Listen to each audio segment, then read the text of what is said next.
शादी को 5-6 साल हो जाने के बाद भी निसंतान होने के कारण माहूनाग मंदिर गए। जब नाना जी को वहाँ के पुजारी ने बताया कि हाँ, आपको संतान होगी, लेकिन पहली संतान लड़की होगी, तो वो ये बात सुनकर ही खुश थे कि बच्चे होंगे। उन्हें कोई फर्क नहीं पड़ता था लड़का होगा या लड़की होगी। एक औलाद का होना ही उनके लिए बड़ी बात थी। और शादी के 8 साल के बाद जुनगा में उन्हें एक बेटी हुई। अब तो कुछ समय बाद वो घर आ गए थे क्योंकि उन्होंने नौकरी छोड़ दी थी। एक बेटी होने के बाद उन्हें एक और बेटी और 3 बेटे हुए। उस वक्त मामूली बात थी 7-8 बच्चों का होना, क्योंकि उस वक्त के लोगों का मानना था घर में जितने बच्चे या लड़के कमाने वाले होंगे, घर चलाना उतना ही आसान। अब उनके खुद के 5 बच्चे हो गए थे और 5 बच्चों को पालना आसान थोड़ी था। तब ना इतनी नौकरियां होती थी, ना सोर्स ऑफ इनकम इतने होते थे, और घर में छोटे भाई, उनकी भी शादियां हुई, बहन की शादी हुई, और अब सबके अपने अपने परिवार हो गए। कहाँ एक रसोई और 3 कमरों में सबका गुजारा होता। वो घर अब छोटा पड़ने लगा था। तभी नाना जी के मन में ख्याल आया कि क्यों ना अपने परिवार के लिए अलग से घर बनाया जाए।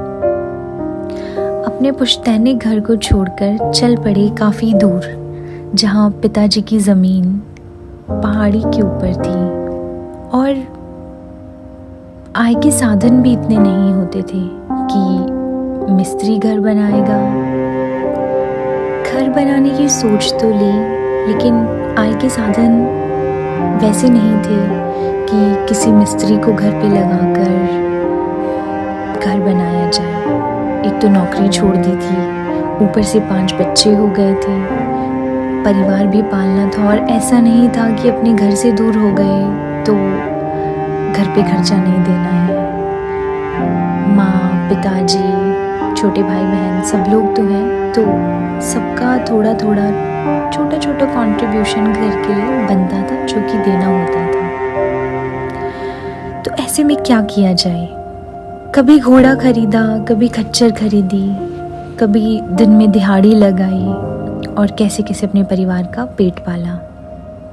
दिन में दिहाड़ी लगाते थे और रात को पत्नी के साथ मिलकर घर बनाते थे। दिन को जब दिहाड़ी लगाने जाते तो घर में पत्नी बच्चों का ध्यान रखती, और जब बच्चे सो जाते या बड़ी बहनें छोटे बच्चों का ख्याल रखती तो नानी जंगल से पत्थर इकट्ठे करके लाती।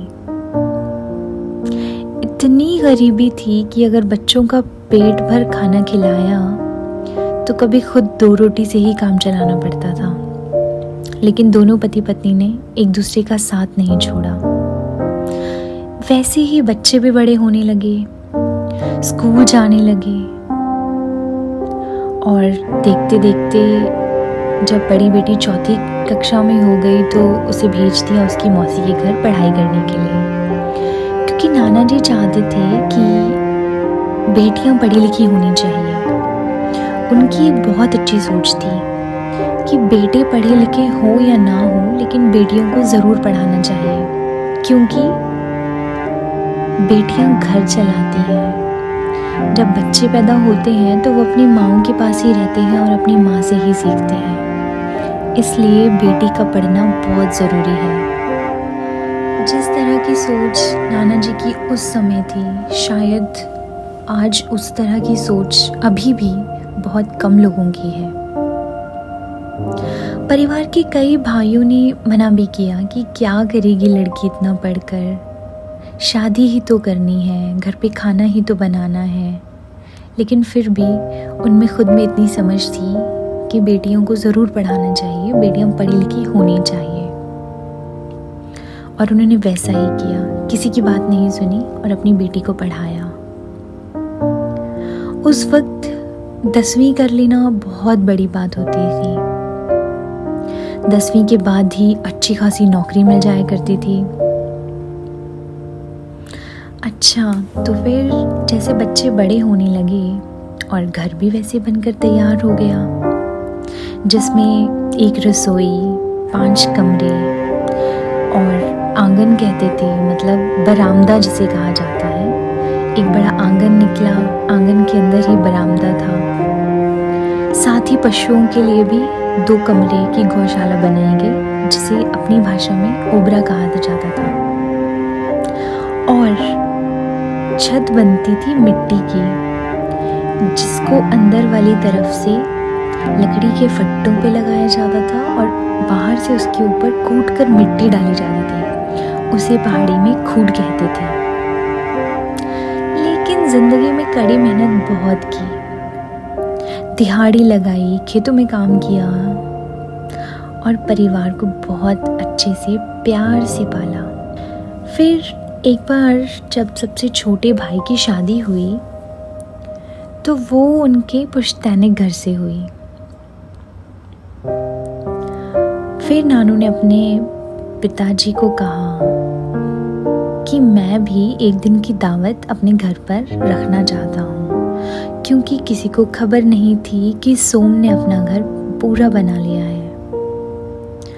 अब नानू ने सबसे कहा कि नई दुल्हन, मेरा भाई और परिवार के सभी सदस्यों का खाना मैं अपने घर पे ज़रूर रखूँगा और सबको आना है।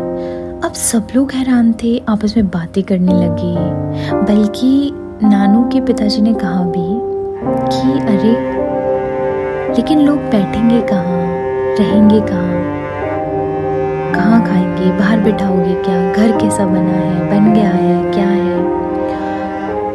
फिर नाना जी ने उनसे कहा कि आप चिंता मत करो, मैं पूरा इंतज़ाम खुद कर लूँगा। और फिर बात बन गई। अगले दिन सब लोग नानू के घर आए और हैरान हो गए सोम का इतना बड़ा घर देखकर। अरे वाह, ये तुमने कब किया, ये कैसे हुआ। और खाने का भी सारा इंतज़ाम बहुत बढ़िया से हो गया। सब लोग एकदम खुश थे। आज के लिए इतना ही। आपसे फिर मुलाकात होगी अगले पार्ट में।